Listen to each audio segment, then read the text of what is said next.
I'm Fred Arnold. I'm joined by my good friend, Bill Miranda. Bill, welcome to the show. Thank you. Thank you very much, Fred. Good to be here. You are now an author. Yes, I am. I'm proud to have my own copy of Profile in Latino Courage. Profiles in Latino Courage, How Everyday Latinos Achieve Success. Yeah. I'm very excited about the book. Yeah. Now, what inspired you to write this? Fred, I was inspired to write this book because we're looking at the next generation of Latino leaders. You can tell I'm a little gray now, and leaders of my era we're starting to retire, and I don't want to say fade away because that's too strong a term, but we're starting to retire, and we're looking for the next generation to take over and lead our community to the success it deserves. Our community works very hard, and so we need leaders to help us reach the success we deserve and that we're willing to work for. So that was my inspiration behind the book, to inspire, educate, and motivate the next generation of Latino leaders. And you don't have to be Latino to be motivated by a lot of the struggles these, I want to say, underprivileged individuals, those that had less means, that really succeeded here in the United States of America. Yes, it happens. You know, this all started with Europeans coming over to this country. And they were I could have written profiles of European leaders, profiles of Germans, Irish, Swedes, whatever, Italians, okay? But now it's very important to write about Latino leaders because the Latino demographics are growing by leaps and bounds. And we're growing in people, but we're not growing in leaders. Hopefully this book will help us grow in leaders. So let's talk about some of the leaders. Let's do it. Yes, give me an example of a couple of the lady leaders and men leaders that you got the opportunity to interview.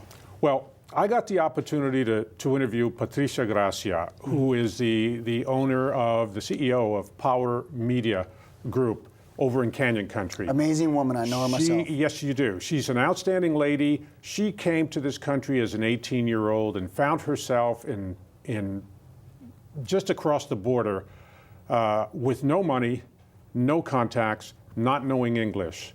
And she was able to, in not that many years, including having worked at a fast food place, cleaning toilets on her hands and knees, to become very successful and own a multi-million-dollar business. Yeah, isn't that amazing? That is absolutely, it's the American dream. Right. All right. I can also tell you, if you want another lady, there's a lady that you know very well, Gloria Mercado Fortine, who grew up in Santa Clarita. Before it was Santa Clarita, she went to William S. Hart High School. When she was at William S. Hart High School, she was going for counseling, for college counseling, and was told by the college counselor, "You're Latina, you're going to get married and pregnant and have children, you're not going to go to college." Wow. That's what she was told. Well, you know what Gloria does now? She's the head of the William S. Hart School District.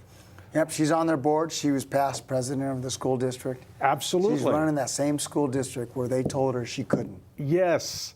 And how do you go from being told that you're going to be pregnant with children and not go to college to being the head of the school district? Right. Okay? But we also have men. We have Erasmo Dominguez, who I don't think he's well known in the community. He's a good giver. He contributes to a lot of nonprofits, but he's not well known in the community. He's a more behind the scenes guy. He grew up in Cuba. He grew up where the Castro Revolution started. So he grew up with bombs exploding all over the place. He went to Havana to get away from the bombs, and sure enough, the bombs followed him to Havana. And long story short, he ended up working in Van Nuys for General Motors in their assembly line. He was low man in the assembly line. His back couldn't take the heavy lifting that he had to do at that time, so he left. And basically, he was without a job. He was without funds, with limited contacts, and 2 years later, he was a millionaire. Yeah. How does that happen? The American dream. The American dream. You have to have passion, you have to have courage, you have to have persistence, and you have to be able to never give up. Well, let's talk real quickly about our guest that's going to come on next. Yes. Ingrid Blanco is from Costa Rica. And she not only is a very beautiful woman physically, but she's a very beautiful woman internally. And she is a giver and came to this country thinking she had a wonderful contract, and it turned out that the contract was fraudulent. And so, in effect, she ended up being an indentured servant here in this country for a number of years, if you can believe that. She turned it around, and her husband, Willie Arroyo, we're able to create a wonderful dance studio. But it's not just a dance studio. We'll go into it when you interview her.